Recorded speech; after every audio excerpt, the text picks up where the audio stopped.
Right in the heart of downtown Salt Lake City, there is a bookstore that is more than just a place to buy books. It's a cultural landmark. Ken Sanders Rare Books has been a staple in the Utah community for decades, known for its incredible collection of rare titles, including Utah, Western America, and LDS history, and its role as a gathering place for book lovers and history buffs. But Ken Sanders' story is about much more than books. After being essentially forced out of its previous location due to developer pressure and construction, Ken's store made a comeback and found a new home thanks to thousands of donors and a very successful GoFundMe campaign. The bookstore is now located on the first floor and the basement of the Leonard Museum. And if all of that wasn't enough, Ken also played an instrumental role in catching one of the most prolific book thieves of the century and even crossed paths with the infamous forger Mark Hofmann. So I sat down with Ken to hear his incredible journey of building one of Salt Lake's most iconic businesses, the craziest stories from the rare book world, and why independent stores like his are so important to a community. All of that and more, believe it or not, on this episode of UtahPreneur. Ken, thanks so much for being on the show.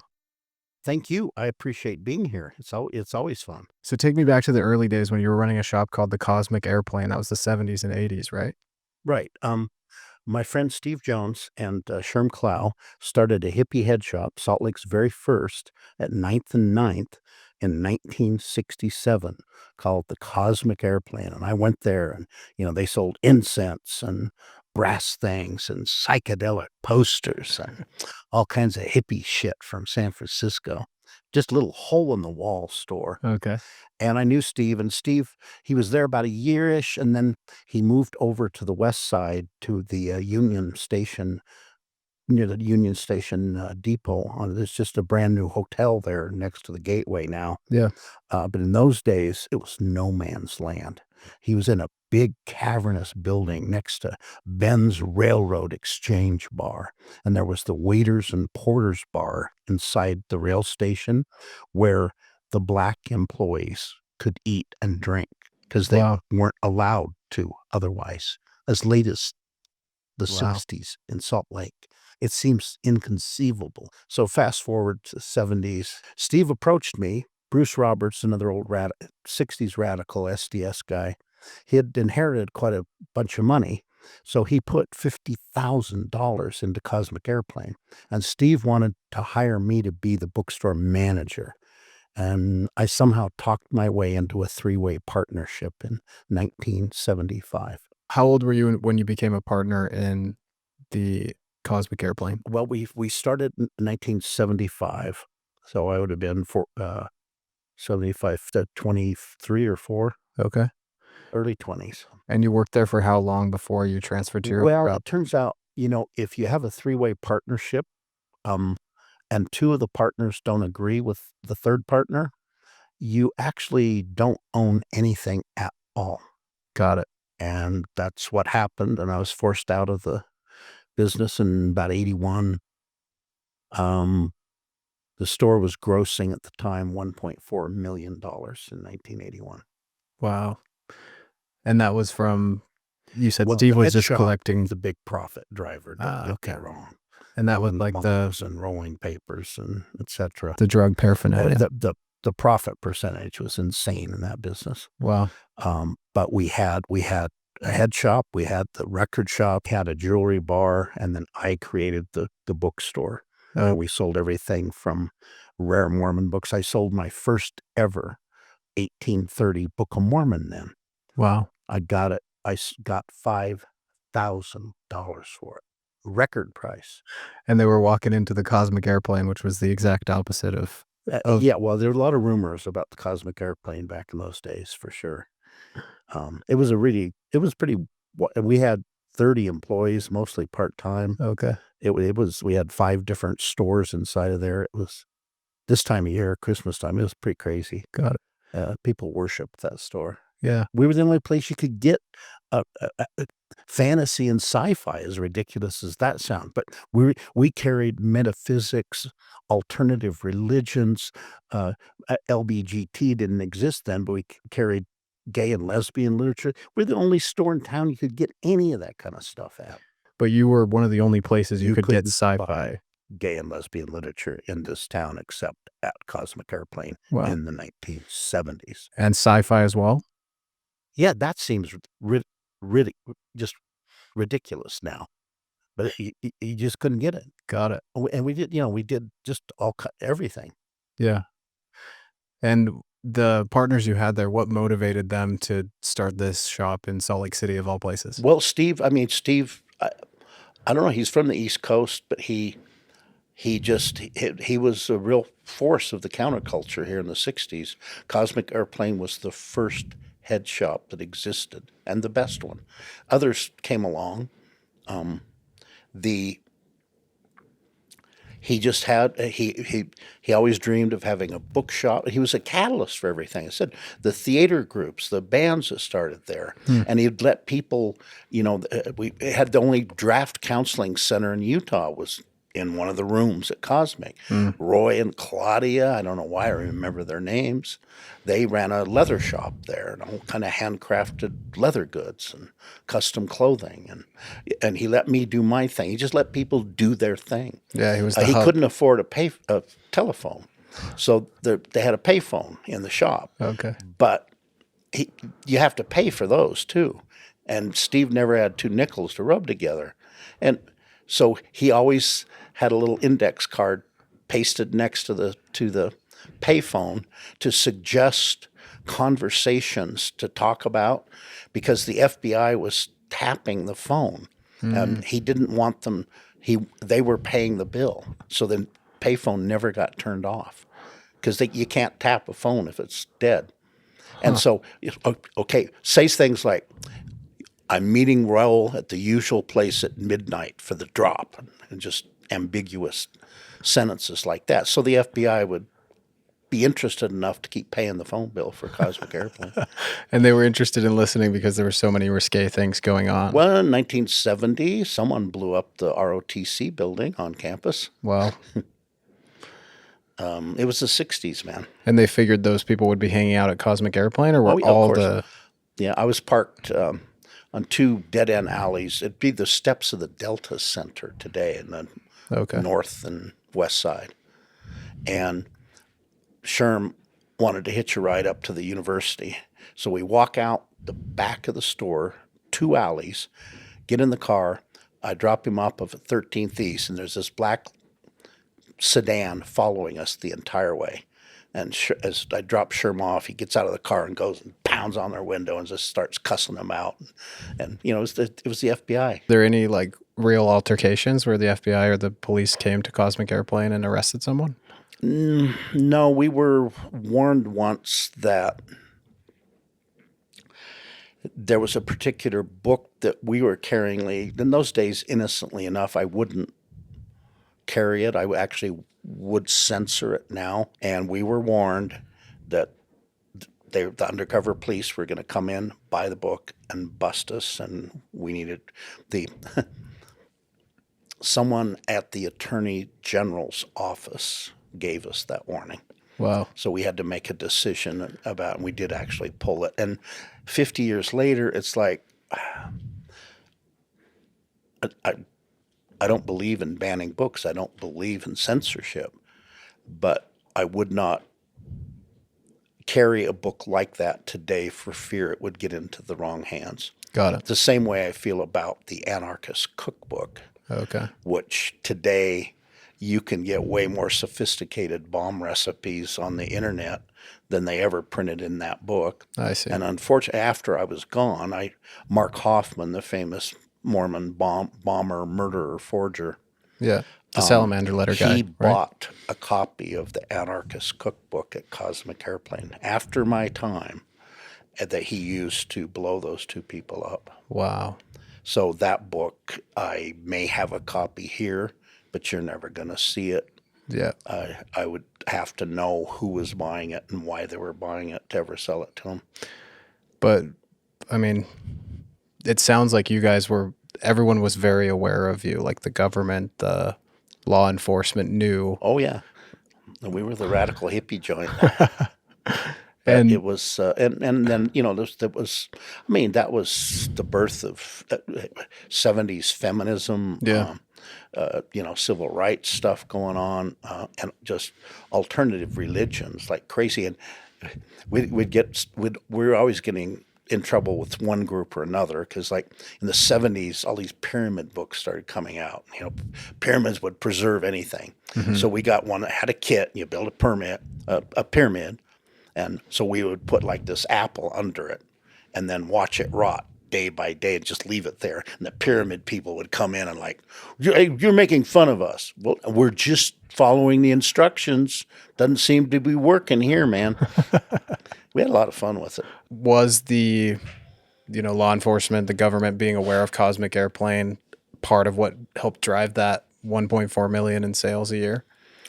Well, the fact that the things we carried, such huge, I mean, the record shop did crazy business and just had everything. And it was really a store of the times, Yeah, it the was moment. unique. I don't, looking back on it, we didn't know we were living it at the time. Yeah. Whenever you have a monolithic culture, well, like we do here in Utah, you're going to have a strong counterculture, a strong counterpoint. And boy, howdy, Salt Lake City in the 60s did. So talk to me about the financial reality of you going from partner yet not partner in Cosmic Airplane to then launching Ken Sanders Rare Books. Well, despite our relatively large revenues and the profit margins were good, but we were a subchapter C corporation. And I mean, my salary was $15,000 a year, but without getting too deep into it, the profits of the store were taxed on the three of us personally. So I only made $15,000, but I would owe $30,000 of my share of the corporate taxes.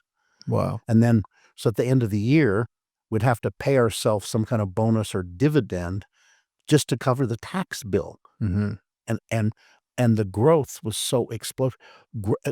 Unregulated growth is unhealthy. It was, we couldn't keep up with our cash flow. Yeah. It was just nightmarish. The bills were just eating us alive. And that's part of what caused the split, I assume? It's more complicated than that. They wanted to go, I'm not a very good partner. I'm accustomed to making my own decisions and doing what I want. And that hasn't changed. Got it. We had different visions for the store. Steve sold out a year after I did. I got $75,000 paid over 5 years, i.e. my salary of $15,000 a year. And that's all I ever got out of Cosmic. I see. I don't know what Steve got, presumably more. Yeah. And Bruce, through the 80s, ran the store into the ground and lost everything. During the Mark Hofmann years, the forgeries, I met Mark Hofmann once. I didn't like him. I wouldn't buy from him. No one knew he was a forger then. The Cosmic bought hundreds of thousands of dollars worth of bad forgeries, and they didn't make it good. Wow. One collector alone sued and got a judgment against Cosmic for over $100,000. Wow. For fake Hofmann forgeries, and they couldn't survive that. And when you met Mark Hofmann, was he trying to sell you a forged document? Hindsight's easy. Yeah. I didn't like his looks. I didn't like this snot-nosed kid coming out of nowhere. And like every other month, he's finding a collection that if you're in the biz, it's a once-in-a-lifetime thing. And all of a sudden, now he's finding them every other day. And they just keep getting bigger and more fantastic. It's like, nobody should have been fooled like we all were. Got it. Because we know better. Yeah. But and were they like Mormon history, literature kind of things? Yes. That's his ultimate goal, is to bring down the Mormon church. He had aides that were helping him. He wasn't the only forger.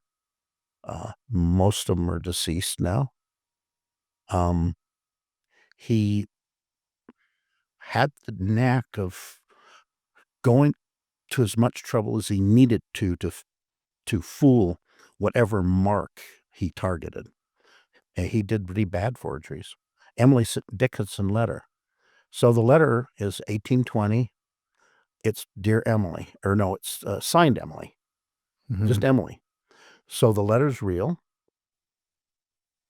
The ink's right. The paper's right. All Hofmann did was add Dickinson to Emily. But he didn't. He did sloppy research. Emily Dickinson had multiple husbands, had not married Dickinson at the date of the letter. So pretty obvious forgery. But he damn near got $1 million for it before it was exposed. He didn't waste any energy on doing too much of a forgery for someone that wouldn't look into it. No, it's a mark that was going to be so simple. And yeah, he was making forgeries custom to order. Yeah. And it's amazing he got away with it as long as he did. So moving on, hopefully to a happier chapter, what was the launch of Ken Sanders Rare Books like? Well, I started, that happen? while I was still at Cosmic, I started my little publishing company, Dream Garden Press. Okay. Published a few dozen books. And for 10 years, I did wilderness and national park calendars, beginning with the Edward Abbey Western Wilderness Calendar, morphed into 17 different parks and wilderness calendars. It's a huge, giant empire, and it crashed horribly, and I lost everything. That didn't end well. And although I still have it today, but I publish, I've done like the Utah Phillips Songbook, the Kate McLeod Songbook, Alex Caldiero Poetry, Mondo, Utah by Trent Harris. But my proudest publishing moment was getting Robert Crumb, the underground cartoonist from the 60s, to illustrate Edward Abbey's novel, The Monkey Wrench Gang. Okay. And that's, to this day, is my bestseller, and I still keep it in print. Very cool. And then I was kind of doing the publishing thing. Then I went through some real bad poverty periods. Okay. And then I moved into this little house on the corner that had a tenant upstairs, but I took over the main floor and the basement, and I had a little office area, and I did the publishing. And if people were aware, they could, as good friends with the late author Charles Bowden, he says, I know this guy Sanders in Salt Lake. He says he's a bookseller, but if you go to his place, the door's locked, and if you knock on the door, he won't let you in. I think Chuck was maybe exaggerating a little bit, but it was pretty hard times for a number of years. Got it. Then I found the downtown, and for a while I was over on the west side, mostly in the publishing years with the old KMOR radio station. They still, I don't know if they still do it, but their broadcasting tower was in a field, not up on Farnsworth Peak or something. Yeah. So they had to maintain the property, but they'd abandoned it. So I got a hot smoking deal on the rent. So we moved into there, and I was doing the book thing and the publishing thing, and then everything crashed and burned. And 1997, my daughter was a teenager. She'd been working in the book biz, going to book fairs with me. And my ex-Cosmic partner was running a magazine or a book distribution downtown, and he was going out of business again. I went down to collect money from him, and it became clear I was never going to get any money out of him. So I started taking the fixtures and books, and then just be a pretty good. I didn't want to go back into retail. I wanted to go live in Australia, but I started paying the rent and evicting him over months. And my daughter and I started a new bookstore, and that was 1997, 28 years ago. Wow. That's how it started. And I was making, from everything I had in the works, I was making probably under $50,000 gross. Wow. Then, and we parlayed it into $1 million plus business. But from COVID until now, it's been a struggle again. Okay. Even though we did a very successful GoFundMe campaign, we raised $174,000 from over 4,000 donors. And to me, that was a mandate that I have to go on. I can't. And the people that impressed me the most, people that gave me $5 and $10, they don't have money to give. But Yeah. they believed. How can I take their money and then go out of business? So we're still struggling. Over a year ago, we moved into these new digs. They're great in many, many ways, but we're spread out on 3 different floors Yep. in 100,000 square foot building. Yeah. And there are just challenges every single day. Hopefully this interview helps a little with that, if we can. Yeah, I've called myself a media whore for decades now. I don't know why I'm good at garnering publicity, but I am. And it's like I told you earlier, I can't work from scripts or anything. Yeah. It has to just be improv. Yeah. So when you went from 50,000 a year to over $1 million a year, that was at the old location Yeah, just down the street here. 27 years we were at the second, just 2 blocks from here, Second East, just up the street. And what happened with that building? Explain for people. It's sitting there abandoned and waiting for the Ivory Company to tear it down. I But see. between the city and the developers, they were putting me out of business. They'd have the whole block roped off for days on end, pouring cement, construction vehicles, cement trucks, dust, dirt, sound, filth. It was killing my business. So it wasn't that they told you had to leave. It was that they basically choked your business out with the I chose construction. to leave. Yeah. I couldn't. I wouldn't have. Whether we make it here or not, that's, I think, still an open question. Mm-hmm. But we wouldn't have made it there. Got it. But I'm told to retire, you're supposed to have like money, coin of the realm, and I don't really have that. Mm-hmm. So you're here until you do. 73, I'll die here. I think your legacy is that you've slowly and methodically built over years and years is the reason why that GoFundMe campaign worked. For all my moaning and groaning, I've lived a very privileged life. Nobody understands what antiquarian books is like. It's not like anything you could ever imagine. We get to do things and meet people and deal in things that are just, it's such a pleasure and a passion. If I don't make money, I can't continue it. Mm-hmm. But I've never done anything for money in my life. Money just simply isn't my God. Yeah. I'm just not going to pretend to be something I'm not in search of the almighty dollar. Yeah. It's easier to get along in this world if you got a few of them. And I have an uncanny ability to sell a book when I most need to. I'm going to do a little show and tell piece, if that's okay with you. Please. So when I was 14 years old, I was a serious book collector, and I begged my pop to take me to Burton Smith's Acres of Books, 240 Long Beach, California. I knew this place existed? I don't know. Okay. But Pop drove me there in his old gunmetal gray Ford, chain smoking, not with me in the car, outside in the hot sun, unfiltered Camel cigarettes that he would die a horrible death from at age 62. Wow. And he let me hours in this Acres of Books. And I think it was old man Smith himself. He could tell I was serious. So he unpadlocked the rare book room and let me in.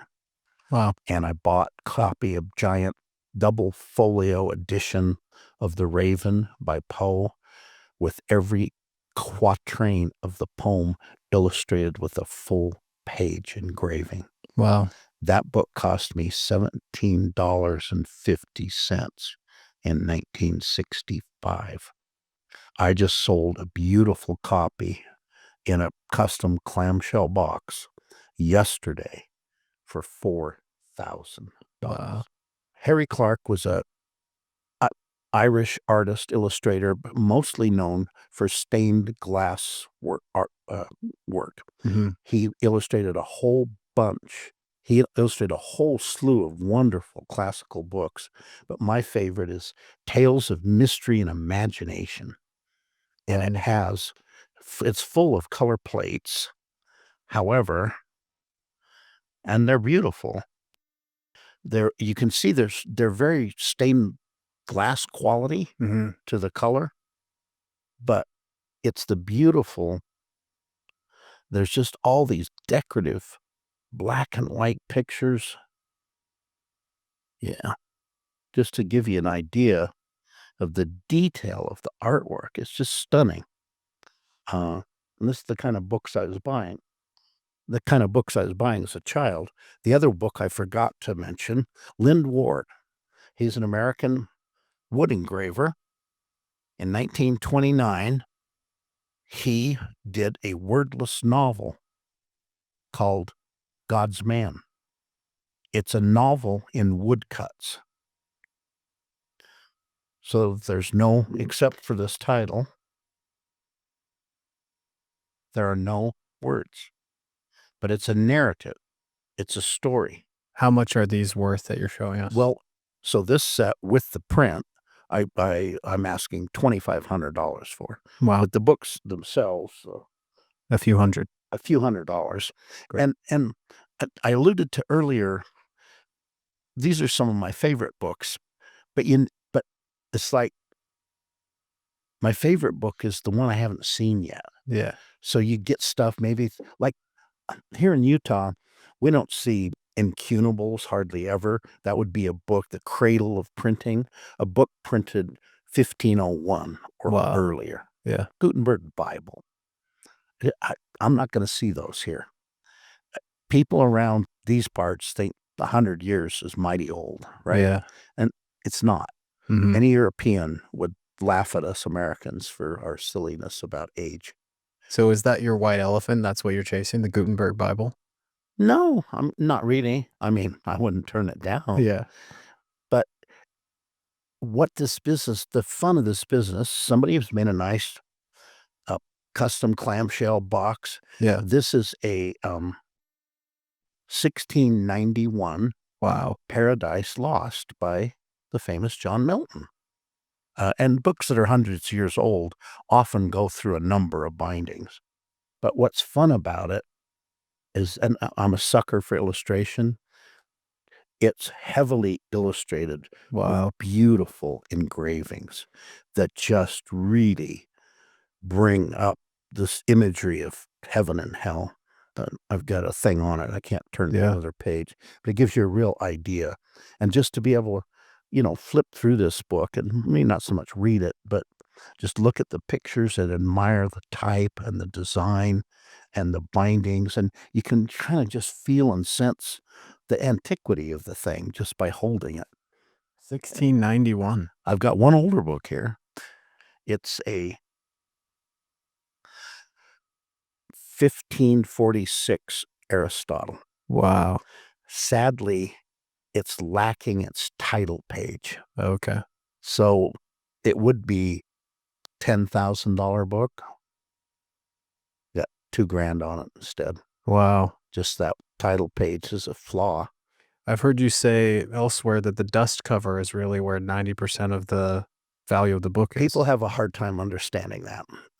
Most 20th century books, not necessarily all of them, but most, like novels, from roughly 1900 on, the earlier examples were issued with dust jackets. Mm-hmm. If it's a desirable book like Fitzgerald's The Great Gatsby, oh my stars and whiskers, that dust jacket is, I don't know, arguably worth $250,000. Wow. If you can buy the book maybe for $10,000, but if you want that dust jacket, it's going to be $250,000 or more. One of the rarest of all dust jackets is L. Frank Baum's famous The Wizard of Oz. We all know it from the 1939 movie, of course, but the book was 1900. There were 40 different Oz books done, not just The Wizard. Wow. Most of us just know the story of The Wizard, although I haven't seen it yet. I want to. This new movie version of Wicked really gets into the backstories of the witches and all the characters in Oz. And maybe Glinda wasn't exactly the good witch after all. Yeah. This business, and it is a business, Mm. but it's a business of love. The only reason to ever buy a book is because you love it. Yeah. It doesn't matter how much money it's worth. Mm-hmm. Buy the best book in the best condition you could afford. Condition is the biggest factor. Yeah. And that includes if it came with something like a dust jacket or a box or whatever, then it's worth more without. And the vast majority of copies that still exist don't have those things. Yeah. So that's why the remaining copies that do, we value so highly. What's the strangest thing you've ever found tucked away in an old book? Things that are, well, strangest. That's spicy love letters. One book I bought, go to catalog it, and we kind of flipped through them because we got to see if there's any damage or flaws. And there's somebody had used as a bookmark a LDS 1893 temple dedication ticket. And Wow. at the time, it was worth, the book's like a $50 book, and the little bookmark in it's worth $300, $400, $500. Wow. So it was the most amazing thing I ever found. It was this whole library, retired military man. The books were upstairs. They had to be bumped down flights of stairs. He was receiving, I presume they were disability checks from the government for his military service, 25 years of them. And he just put them in the backs of the books and didn't cash them. Wow. A U.S. government check, then and now, is good for 365 days. If you don't cash it, there's no such thing as a replacement. Wow. And his widow had no idea. So did you return the Those are- checks? Well, yeah, but they're worth those pieces of paper. And what did she It say? was over $40,000. What did she say when she got the checks? She was shocked. Yeah. That didn't do her any good Yeah. because it's worthless. So tell me about the time when you busted one of the biggest rare book theft rings in America. Well, that sounds a little grandiose. I became the security chair for the ABA for actually 6 years, even though the appointment's only for 4. And it's supposed to be a committee, but it was mainly me. And I'm a hopeless Luddite with computers, and I've gotten far worse. But they sent me this whole box of pink sheets out. And a few months later, New York calls up, "What are you doing with these pink sheets?" Well, I was supposed to do something with. Well, yeah, we send them out notices to members. But these are like a year old, stolen book notices. What the heck good is that doing?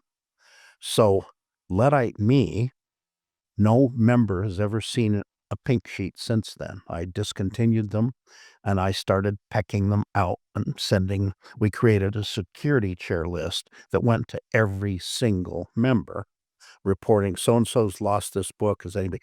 The thing is, if you're a librarian, if you're an institution, if you're in the trade, the faster and more public you go with the information, especially in the digital age we live in now, the much higher chance you have of exposing the thief and getting the item back. So I just went for it. And pretty soon I chased all manner of thieves. I better just tell you about the one I caught. This guy, he never ripped me off. In fact, I never met him. And I get a call from a colleague. My buddy recognized his voice from a year ago, but because he was using a stolen credit card, it didn't run. So he never lost a book. It's your guy. It's your book. Okay, go along with him. Do not run the card. Pretend everything's Jake. And he gets address. And we decided it'd be really funny to ship him a first edition library. It was a Grapes of Wrath facsimile first edition. It's worth about $75. Okay. We thought that would be really funny. So we did that. And I get hold of the detective in San Jose, feed him all the information. He reluctantly agrees. Okay, we'll go to and the address is the Hilton Hotel. He's called the Hilton Hotel. He used the same Amex to reserve a room under a fake name. That name he's having it shipped to. Goes up to the hotel. Hi, my name's blah, blah, blah. You have a package for me. As he's leaving, they arrest him. He's ready for him. I don't know what you're talking about. A guy in San Francisco paid me $20 to pick a package up for him. Wow. He has got nothing on him. Savvy. No keys, no wallets, no ID. He's got a crumpled, prepaid phone receipt for the call he made to my friend, the bookseller. And he won't give up his name. They throw his ass in jail. And then they let him out. And why did you know? Look, he's going to show up at his court hearing. And he does. They figure out who he is. Oh, God, that guy just played the system every 6 months. I don't have any money. I can't afford an attorney. Okay, so we're delayed 6 months. Then he shows up. No, I don't want this attorney. I'm going to hire my own. Wow. So he gets another 6 months. Finally, the judge says, Mr. Gilkey, you're welcome to appeal my decision today, but you're going to do it from a jail cell. And she sends him to San Quentin. Wow. The New York Times reviewed Allison Bartlett's book, The Man Who Loved Books Too Much. He didn't think much of it. He said, my detective work was merely typing. I admit, I'm pretty obsessive in nature, and Yeah. I certainly had an obsession to catch this man, and I did. Yeah. And I put him in prison. But they play catch and release with him, especially in California. He has been, to my knowledge, in and out of prison 20 times. Wow. That's not a deterrent. Only being incarcerated or being dead he'll ever stop. Biggest book thief. I'm certain he stole into the hundreds of thousands of dollars because he did this for at least 10 years. Yeah. The biggest one, hardly. So you've handled millions of dollars of rare books. What's the one that made your hands shake when you saw it for the first time? Well, it was probably, and I don't mean to make this about rarity, it's really about value. These young married Mormon couple come in, grandma's books. They had 5 books. I could have given them $1,000 for them that day, and they wouldn't be the wiser. They would have been pretty dang happy with that money. But one of the books was a book of commandments. I'd never seen one before. And I just kept looking at it. How do I know if this is, I'd never seen one. So I simply said to him, you'd need to leave this book on consignment with me. I'd need to research it. And I don't want to get your hopes up, but this could be an extremely valuable book.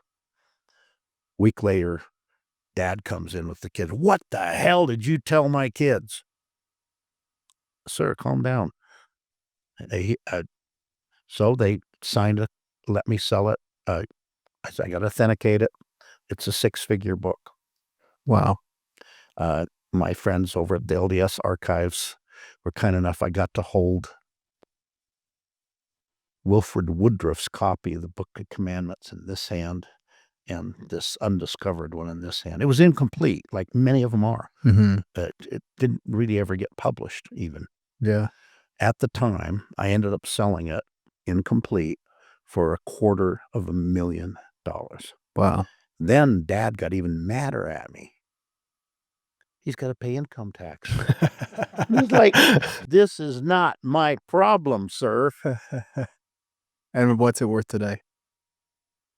The last copy I know, and I haven't heard, it was what we call the Church of Christ now. It used to be the RLDS Church. Their copy was brokered and sold for $1.5 million. Wow. But it's not the money. It's a crazy valuable book. It's the rarity of it. I've only ever had that one copy in my hands to sell. I don't expect to ever have another one. And the money's exciting, of course. I mean, it's that rush for you. Just being able to hold something so rare in your hands. And the privilege that, the people I meet, the things I handle over the years, even though a lot of them, gosh, I wish I had them back and I hadn't sold them, but that's silly. You got bills to pay. Yeah. So you have a quote that I love. You said, great cities aren't defined by chain restaurants, chain hotels, and motels. And corporate America, all great cities are defined by a great weave and fabric of small, independent businesses. Of all kinds. It can include restaurants and little bodegas and just shops that sell handmade and unusual things, and books and culture are part of that, whether it's to me, it's all art, whether it's performing art or music or ballet or whatever you have. To me, according to my passion is the literary arts. Hmm. Yeah, it just that's what makes great cities, make great communities. Yeah. And we're losing though there is we've had a whole bunch of, new bookstores open up here in Utah. We got together and put out every Christmas, we put out a little directory of stores across the state. They have to be a physical store, you can't be online. Hmm. But, under the umbrella is a tiny little, LBGT store that's opened up. Apparently, there's a romance store that's opened up in Sugar House, and there's just all kinds of little pop-up shops, Mhm.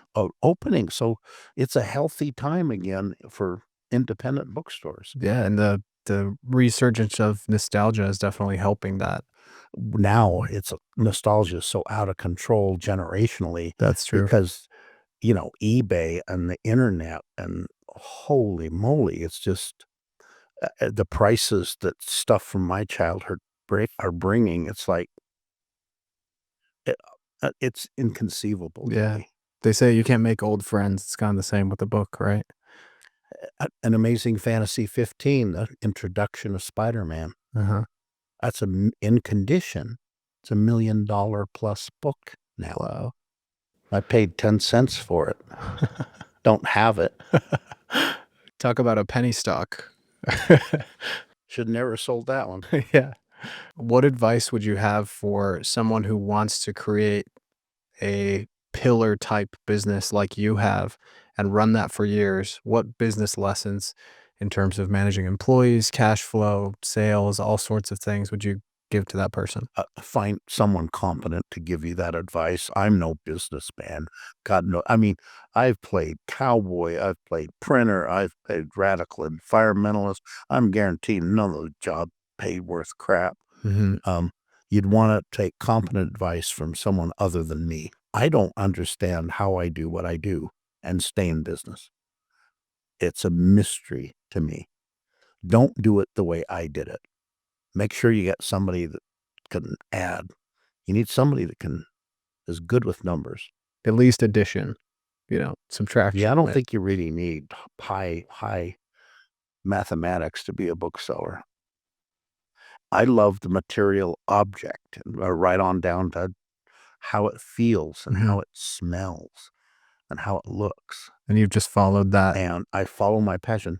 Yeah. Some of these books I've mentioned to you, like the Poe Doré, the God's Man, the Alice in Wonderland.